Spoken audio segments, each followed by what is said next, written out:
right now at 6. Starting today, the FAA is reducing flights at 40 airports all across the country. Fox 61's Priscilla Mesa is at Bradley International with the latest.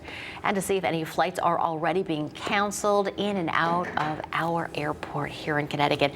Well, good morning to you and happy Friday. We made it to the weekend. Thank We're goodness. feeling good. Hope you're feeling good as well. Thanks for joining us. I'm Erica Arias. And I'm Bridget Piorlo, and really not a bad start to the day. A little chilly out there, but at least we're staying dry, Rachel. Yeah, most of the day is going to be dry. I think towards the evening, mainly after 9 or 10 o'clock tonight, that's when the rain will likely develop, wrapping up by Saturday morning. And I do like the way Saturday is trending. We get at least one dry day in our weekend. Right now, temperatures, though, are chilly. It's a cold start to our morning. We are anywhere from 9 to about 19 degrees colder than this time yesterday. So temperatures sitting in the 20s to right around 30 degrees with the frost advisory along the immediate shoreline through about 8 o'clock this morning. 31 in Groton, 29 in Windsor Locks. We're sitting around 27 degrees in Torrington. Winds are calm now, but moving forward, I am anticipating gusts to pick up by about 10, 11 o'clock. We could see gust potential closer to 25 to maybe even an occasional gust closer to 30 miles per hour. That'll carry us into the overnight hours. So for the kids at the bus stop this morning, dress for the cold. Numbers tonight or today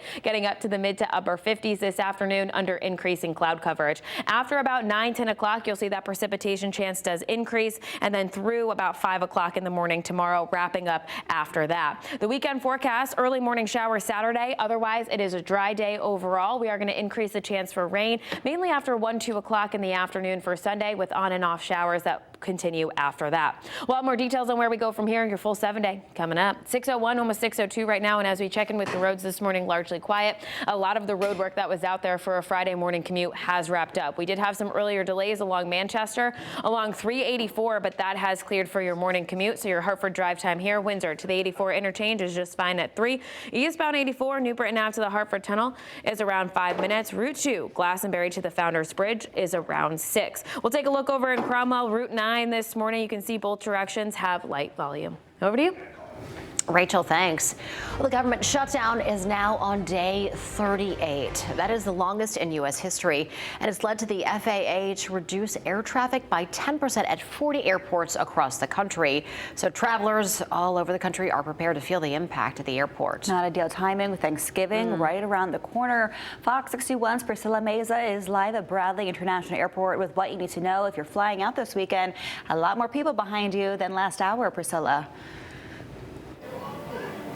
Yeah, good morning. Yeah, we're here at the Bradley International Airport, and TSA lines actually seem to be moving quickly. There's really not that many lines as I can see right now, but also more good news, Bradley is not on the FAA's list of airports cutting air traffic, but many of the flights in and out of Bradley connect through major hubs that are, so that means travelers will still be feeling those impacts. Now, the FAA is ordering a 10% reduction in flights at 40 of the nation's busiest airports. The agency says it's a safety move as air traffic controllers continue working without pay for the 38th day of the shutdown. Now, airlines are already reacting. Delta canceling 170 flights, American 220, and United 188. And AAA says travelers should keep an eye on their flight status, download airline apps, and turn on those notifications for updates. Travelers need to be as informed as they possibly can be. Flying might not always be the best option, especially when there's a whole lot of turmoil going on. So if people are in a reasonable distance and they can drive to their destination, that could be an option. Now, for now, flights at Bradley are moving, but delays could grow if the government shutdown goes on further. And we will keep track of that and keep you updated throughout the day. For now, live in Hartford, Priscilla Mesa, Fox 61. All right, Priscilla, thanks. We'll check back once again.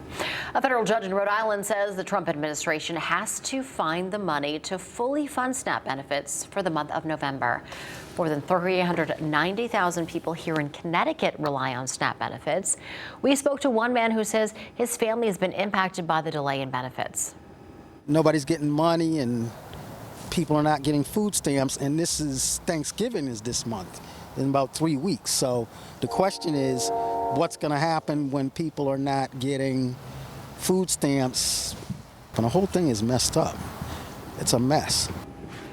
About 24 states, including Connecticut, sued the Trump administration in a bid to force the release of SNAP payments. Fox 61 has taken a deeper dive into the shutdown and what it means for you. We're bringing you reaction from all around the country with expert insight into what's happening on Capitol Hill.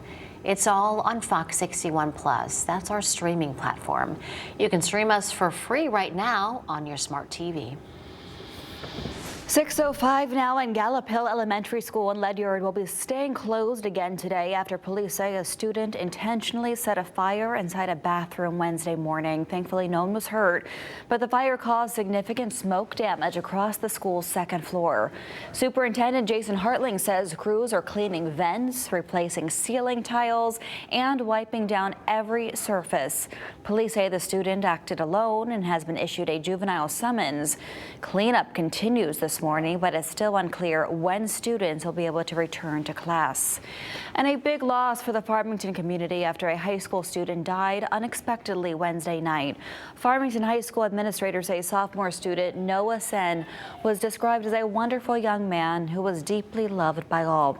Administrators say Noah was an active member in the school community and participated in unified sports, allowing students with disabilities to compete in a variety of sporting events. He also worked in the school's coffee shop and was involved in many other activities that the district says connected him with others in and outside of school. Treasure the time you have with your children, treasure the time you have with your family. Unfortunately, it can be ephemeral and fleeting. We asked school administrators for an interview and more details, but they said this is all they're providing at this time. Counseling and mental health resources are available at the high school for all school community members, students, and staff alike. A mother charged in connection to the death of her infant son is expected back in court today for a plea hearing. Sadie Fleming faces murder and risk of injury to a child charges.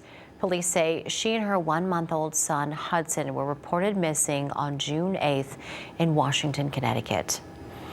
Police later found her that day on a road. Hudson was found off the road near a wooded area. The baby was taken to the hospital where he was pronounced dead. Court documents say that Fleming has a history of mental health issues. Records show that Fleming believed people were after her. Police say she told them that she took her son and took off. The chief medical examiner says the baby drowned and that this was a homicide. An 80-year-old woman is dead after Meriden police say that she was hit by a vehicle. Officers say it happened near Washington Middle School on North Broad Street just before 5:30 last night. Police say the woman hit was taken to a nearby hospital where she later died. Officers say she was walking across the street when it happened. We're told the driver stayed at the scene and is cooperating with police.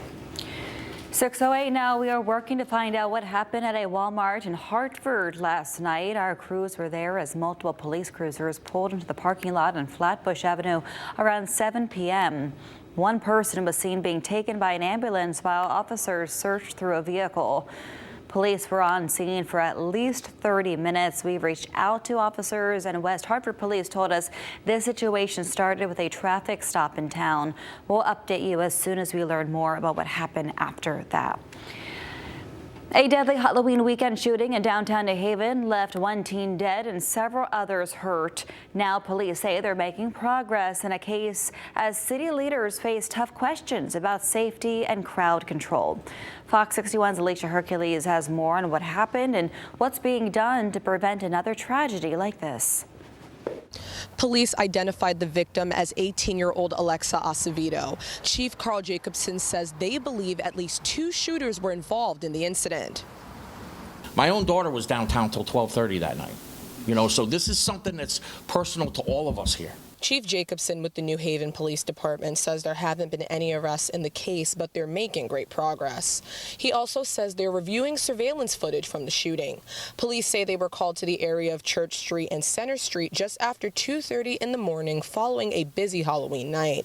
Officers found a 21-year-old man and 2 18-year-old women who were shot. Another 21-year-old who had been shot was found after they walked into a hospital. Police believe the 2 women that were shot had nothing to do with the situation. After a similar quadruple shooting in the area last year, Mayor Justin Ellicott says they increased their police presence with more than 40 officers patrolling the streets. Triple the number that we had last year because we had an incident last year and we wanted to be prepared.